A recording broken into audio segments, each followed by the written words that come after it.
त जॾहिं खां सिंध जे माण्हुनि हिन खे मल्हाइणु शुरू कयो ऐं सिंध जे माण्हुनि मूं त ॾिठो आहे त हिन 18-19 सालनि में सिर्फ़ु सिंधी ॻाल्हाईंदड़ न ख़ुदि उर्दू ॻाल्हाईंदड़ काफ़ी नौजवान हिन डे खे जेको एकता जो ॾियारो हुजे थो ऐं उनखे सकाफ़त जो ॾियारो चई कोन थो लेकिन ॿाहिरि एकता जे डे खे सेलिब्रेट कंदा आहिनि पंजाबी ॻाल्हाइनि जेके हिते सां जुड़ियल आहे हीउ हिकिड़ो प्रोसेस आहे कल्चर इम्पोज थोरी असांखे 50s ऐं 60s खां अलॻि करे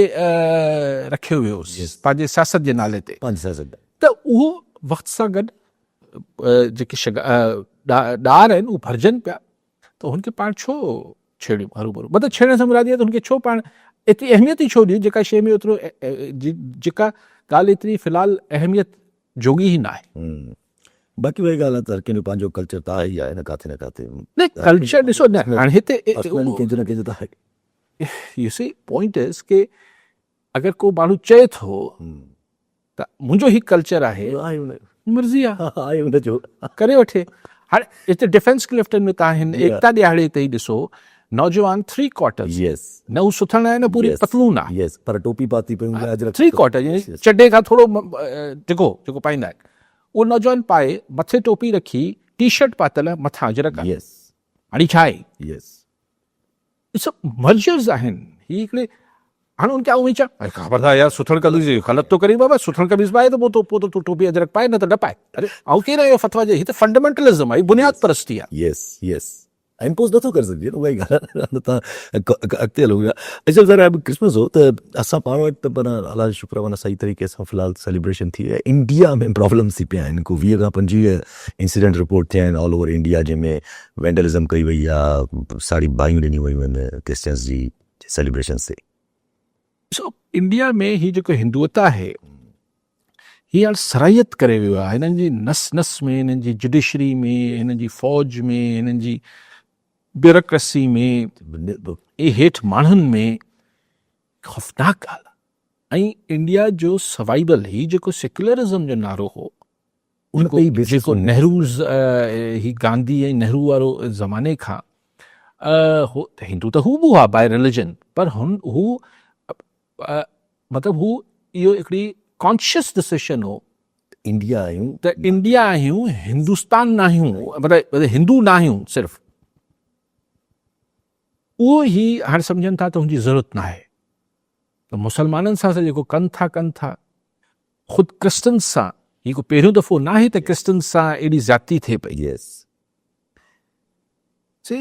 मतिलबु ॾाढी त उहा जेका हुन भरिजी वई आहे इंतिहा पसंदी ॾाढी ख़ौफ़नाक आहे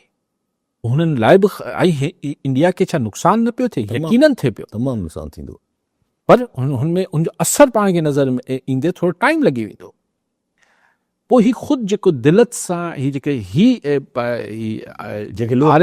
RSS ऐं हीअ जेको BJP वारा आहिनि हीअ जेको पंहिंजी लो कास्ट हिंदुअनि सां ई कनि था हिंदुअनि सां ई छाकाणि नफ़रत जी त का पोइ बाउंड्री न आहे न भाई जान पोइ त हू अॻिते वधंदी हाणे अची 16 थिया आहिनि ख़िते में तव्हां ॾिसो कीअं 16 थिया आहिनि ऐं अंदरि बि 16 थींदा हू सेक्युलरिज़म हुननि जी स्ट्रेटेजिक इंट्रस्ट में हो इंडिया जे सर्वाइवल लाइ ज़रूरी हो बेसिकली फेडरेशन ऐं सॼो कुझु ऐं अॻिते अॼु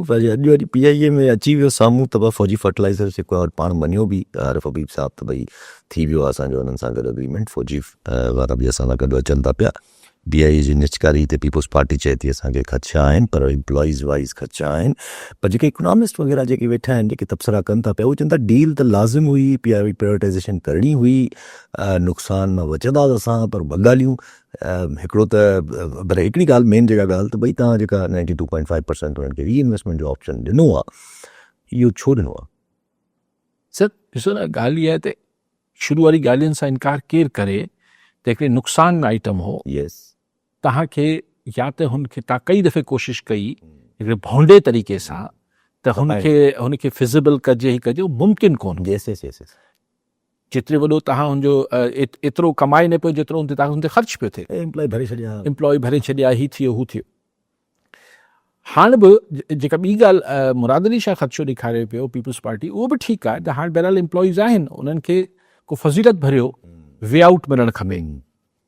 यानी हुननि खे को गोल्डन हैंडशेक ॾियनि या हुननि जी नौकिरियुनि जेका सिक्योरिटी ॾियनि उहो बि ठीकु ॻाल्हि आहे, इहो बि ठीकु आहे त नुक़सान में पाकिस्तान सरकार केसि ताईं हिकिड़ो इदारो हलाईंदी, सभु ठीकु आहे, लेकिन इहो त सम्झाए मूं हीअ त तव्हां इकनॉमिस्ट ऐं माशी माहिरनि जी ॻाल्हि पिया कयो, पाण अहिड़े सादे माण्हुनि में ॻाल्हि कई, यार अकुलु कमु नथो करे। ॾिसो मूं कल्ह मिसाल ॾिनो, तव्हां हिकिड़ी फैक्ट्री वठणु वञो था, हुनजी जेका लाइबिलिटी आहे हुनखे त तव्हां अंडरटेक करे पोइ क़ीमत लॻाईंदव न। अघ चवनि था त 92.5% ही, अच्छा हाणे नई ख़बरूं बि अचनि पियूं, हाणे चवनि था त न सही न, हीअ सिर्फ़ु 10 अरब जेके मिलनि पिया PIA खे इहे न मिलंदा, अञा असां 25% शेयर ॿिया विकिणंदासीं, उतां बि 45 अरब रुपया मिलंदा, त असांखे 50-55 अरब रुपया मिलंदा। पर वरी ख़बरूं जेके गॾोगॾु कनि था त लाइबिलिटी जेका आहे टोटल उहा लाईंदासीं जॾहिं उहो खपाईंदासीं, प्रॉपर्टीज़ खपाईंदासीं, टोटल लाइबिलिटी जेका आहे हू 182-85 अरब रुपया आहे, यानी जेके वाजिबुल अदा आहे PIA खे, मुख़्तलिफ़ वेंडर्स खे, जिन्हनि खां कर्ज़ खयो अथनि, 135 में खपाई अथनि, चलो 40-45 ॿिया ॿधासीं, 180 थिया, माना हीअ त 0-0 थी वियो। जी जी, पर चवनि था जेको प्रॉपर्टीज़ पयूं आहिनि उहे खपाए करे त फ़ाइदो थींदो न असांखे। न उहो ठीकु, लेकिन पोइ माना सोली सिंधी में चओ न यार, असांखे मामूं छो था बणायो। यस, असांखे तव्हां सिधी तरह चओ त सर ॻाल्हि इहा आहे, तव्हां हीअ छॾियो, असांखे रुपयो कोन मिलंदो, सिर्फ़ु जेको महीने जो असांखे हेतिरा अरब नुक़सान भरणा पिया, हा उहो न मिलंदो। हाणे असां उहो नुक़सान काजा थी वियासीं, त सिधी ॻाल्हि कयो न। हाणे चवनि था न मिफ्ता इस्माइल साहिब चयो त बसि रुगो तव्हां चई मिफ्ता इस्माइल न, पर उन चयो त तव्हां रुगो इन शइ खे एतिरो फ़ाइदो ॾिसो, ॿियो बक़ाया फ़ाइदो छॾियो, चई रुगो एतिरो फ़ाइदो ॾिसो त जेके बिजली जा बिल मिलंदा PIA जी तरफ़ां उहे पहिरियां न ॾींदा हुया, ऑयल जो बिल मिलंदा PIA जी तरफ़ां पहिरियां न मिलंदा हुया, हैंगर चार्जिस, CA जा चार्जिस बसि इहे मिलंदा, ऐं FBR में टैक्स ॾींदा, बसि इहो चई फ़ाइदो असांखे थी न। ऐं जेको असां नुक़सान थिए पियो उहो त बसि भई ॿुधाए छॾियो न, बेवकूफ़ न बणायो, 135 अरब रुपया मिली विया, पोइ 10 अरब रुपया हींअर मिली वेंदा, पोइ 40, मामूं न बणायो।